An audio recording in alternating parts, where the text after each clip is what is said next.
નમસ્કાર વિદ્યાર્થી મિત્રો, ફરી એકવાર તમારું સ્વાગત છે મારી યુટ્યુબ ચેનલમાં. તો મિત્રો, આજે આપણે વિડીયોમાં સામયિક મૂલ્યાંકન પ્રશ્ન બેંકનું સોલ્યુશન જોવાના છીએ. તેમાં આપણો આજનો વિષય રહેવાનો છે વિજ્ઞાન વિષય રહેવાનો છે. તો સાહિત્ય તમારે પૂરેપૂરું પેપર સોલ્યુશન જોવાનું છે. વિષય વિજ્ઞાન, ધોરણ 8, યુનિટ છે મિત્રો 7 થી 12, સમય રહેશે 8 થી 9નો. તારીખ છે 1/3/2025. કુલ ગુણ છે 25 ગુણનું પેપર હશે. તો સાહિત્ય તમારે પૂરેપૂરું પેપર સોલ્યુશન જોઈ લેવાનું રહેશે. ચેનલમાં નવા હો તો ચેનલને સબસ્ક્રાઈબ કરવાનું ભૂલતા નહીં. મિત્રો, પાર્ટ 2 છે, એટલે કે બીજો ભાગ છે. આની પહેલાં આપણે પાર્ટ 1 કરાવી ચૂક્યા છીએ. જોવાનો બાકી હોય તો એ પણ સાહિત્ય પૂરેપૂરો વિડીયો જોઈ લેજો. તો મિત્રો, આપણે હવે સોલ્યુશન જોઈ. તો નીચે આપેલા જોડકા જોડો ગમે તે એક. તો પહેલું છે અ અને બીજું છે બ. તો પહેલું છે એક્સ રંગસૂત્ર, પછી આપણે જોઈએ એક્સ રંગસૂત્ર, એક્સ વાય રંગસૂત્ર અને એક્સ વાય રંગસૂત્ર. તો આપણે આ સાહિત્યનું સોલ્યુશન કરાવી દીધેલું છે. વીણા તો તણાયેલી છે, દોરી અને તાર. શરણાઈ તો હવાનો સ્તંભ. ઢોલક તો ખેંચાયેલી ત્વચા. અને આમાં આ જવાબ રહેશે. તો સાહિત્ય તમારે જવાબ ઠીક કરી લેવા. તો અહીંથી આપણે બાકી છે તો શીખેલા વૈજ્ઞાનિક ખ્યાલોને રોજિંદા જીવનમાં લાગુ કરે છે. તેમાં જોઈએ તો કિશોરાવસ્થામાં વ્યક્તિગત સ્વચ્છતા જાળવવાના તમે શું કરશો? તો સંતુલિત આહાર લેવો અને બીજું આપણે યોગ્ય શારીરિક કસરત કરવી. એમાં આપણો એવો જવાબ રહેલો છે. પછી છે ગાજવીજ સાથેના વાવાઝોડા દરમિયાન જો તમે ઘરની અંદર હો તો તમે કઈ સાવધાની રાખશો? તો સૌપ્રથમ તો આપણે કઈ જગ્યાએ જવું? ગમે ટેબલ કે એવી વસ્તુ હોય, ખાટલો હોય તો મિત્રો એ નીચે વ્યૂ જવું અને બહાર ઝરીએ ન નીકળવું. પછી વીજળી વિભાગ જે આપણો હોય ગમે મિત્રો એને પણ અડકવો નહીં અને બધી વીજળીનું બધું બંધ રાખવું. એ રીતે તમે સાવધાની લઈ શકો. અને આપણે જોઈએ તો ગમે કંઈક ઉપરથી પડે એવી વસ્તુની આજુબાજુ ન રહેવું. પછી તમારા ઘરમાં તમે કઈ કઈ ક્રિયાઓમાં બળનો ઉપયોગ કરો છો? તો આપણે જો ખેડૂત મિત્રો હશે તો ખેડૂત મિત્રો તો આપણે ખેતરમાં કામ કરતા હશે તો બળનું તો જરૂર પડતી જ હોય છે. બાકી તમે ઘેરે રહેતા હોય તો ઘેરે મિત્રો બીજી અલગ અલગ વસ્તુ બીજી જગ્યાએ લઈ જવાની હોય છે. તમે બોક્સસ હોય, વજનદાર બોક્સસ હોય છે, એ લઈ જતા હોય છે.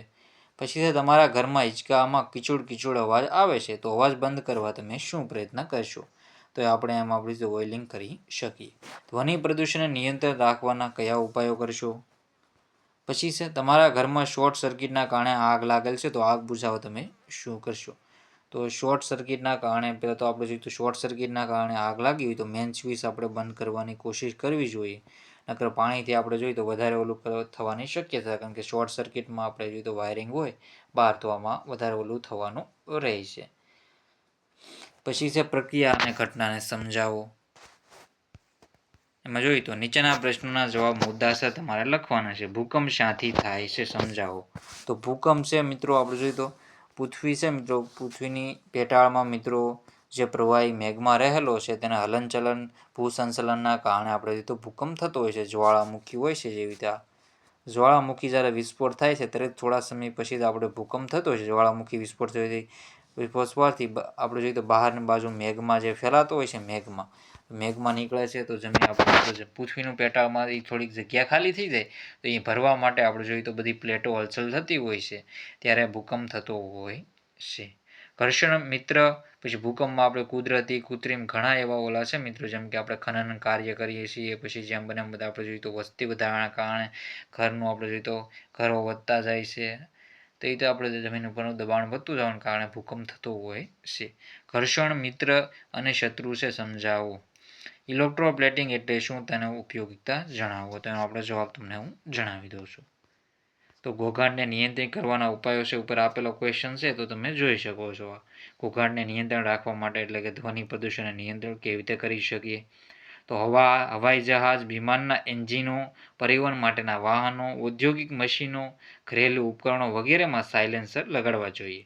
વાહનોના હોર્નનો ઉપયોગ લઘુત્તમ કરવો જોઈએ. ટેલિવિઝન, રેડિયો, મ્યુઝિક સિસ્ટમ ધીમા અવાજે ચલાવવા જોઈએ. ઇમારત અને રસ્તાઓની આસપાસ વૃક્ષો વાવવા અને ઉછેરવા જોઈએ. ઉઘાડા પગે ભીના હાથ વડે ઇલેક્ટ્રિક સ્વિચને અડકવું જોખમકારક છે. અને આ ઇલેક્ટ્રોપ્લેટિંગનો ઉપયોગતા વર્ણવો. તો જુઓ તો ઉદ્યોગોમાં ધાતુની વસ્તુઓ પર જુદી જુદી ધાતુનું પાતળું સ્તર ચડાવવા માટે તેનો ઉપયોગ કરવામાં આવે છે. આ સ્તરમાં એવા જરૂરી વિશિષ્ટ ગુણધર્મો હોય છે જે મૂળ વસ્તુને ધાતુમાં હોતા નથી. જેમ કે દાખલા તરીકે કારના અમુક ભાગો, બાથરૂમના નળ, રસોડાના ગેસ બર્નર, સાયકલના હેન્ડલ, પૈડાઓની રીમ અને બીજી ઘણી વસ્તુઓ પર ક્રોમિયમનું પ્લેટિંગ કરવામાં આવે છે. કારણ કે ક્રોમિયમનો ચળકતો દેખાવ ધરાવે છે, તેથી તેને કાટ લાગતો નથી. તેને ઉજાળાઓને અવરોધે છે. પછી છે સોનીઓ ઘણીવાર સસ્તી ધાતુઓની આભૂષણ બનાવે છે, ત્યાર પછી તેના પર ચાંદી અને ધાતુઓનો ઢોળ ચડાવે છે. આ આભૂષણો દેખાવમાં કેવા હોય છે? ચાંદી અને સોનાના બનેલા લાગે છે, પરંતુ હકીકતમાં તે ઘણા સસ્તા હોય છે. ખાદ્ય પદાર્થોમાં સંગ્રહ માટે ઉપયોગમાં લેવાતા ટીનનો ડબ્બાઓમાં લોખંડની ઉપર ટીનનું ઇલેક્ટ્રોપ્લેટિંગ કરવામાં આવતું હોય છે. પછી છે કારણ કે ટીન અને લોખંડને પડતા આપણે જોઈએ તો કેવું છે? એ મજબૂત બની જતું હોય છે ને ઓછું ક્રિયાશીલ છે. તો આવી રીતે તમારા સાહિત્ય જવાબ વાંચી લેવાનો રહેશે. જોઈ લો જવાબ. પછી આગળના ક્વેશ્ચન આપણે સોલ્યુશન જોઈ લઈએ. હવે બાકીના ક્વેશ્ચનો કયા છે એમાં જોઈ દો. કિશોરાવસ્થામાં છોકરાનો અવાજ ભારે બને છે. ખંભા પર લટકાવવા માટેના થેલામાં પહોળી પટ્ટી રાખવામાં આવે છે. લોખંડની ખીલીનો નીચેનો છેડો અણીદાર રાખવામાં આવે છે. ભીના હાથે ઇલેક્ટ્રિક સ્વિચને અડકવું જોખમકારક છે. બાકીના બધા ક્વેશ્ચનના આન્સર આપણે જોઈ લઈએ. હવે તો જો ઉઘાડા ભીના હાથ વડે ઇલેક્ટ્રિક સ્વિચને અડવું જોખમકારક છે.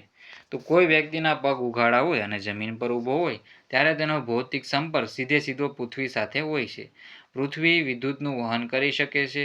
હવે જો તે વ્યક્તિના હાથ ભીના હોય અને તે ઇલેક્ટ્રિક સ્વિચને અડકે તો ઇલેક્ટ્રિક સ્વિચમાંથી વિદ્યુત પ્રવાહ તેના શરીરમાં દાખલ થશે અને પરિપર્થ પૂર્ણ થવાથી તેને ઇલેક્ટ્રિક શોક લાગશે, જેના લીધે તેનું મૃત્યુ પણ થઈ શકે છે. તેથી ઉઘાડા પગે ભીના હાથ વડે ઇલેક્ટ્રિક સ્વિચને અડકવું જોખમકારક છે.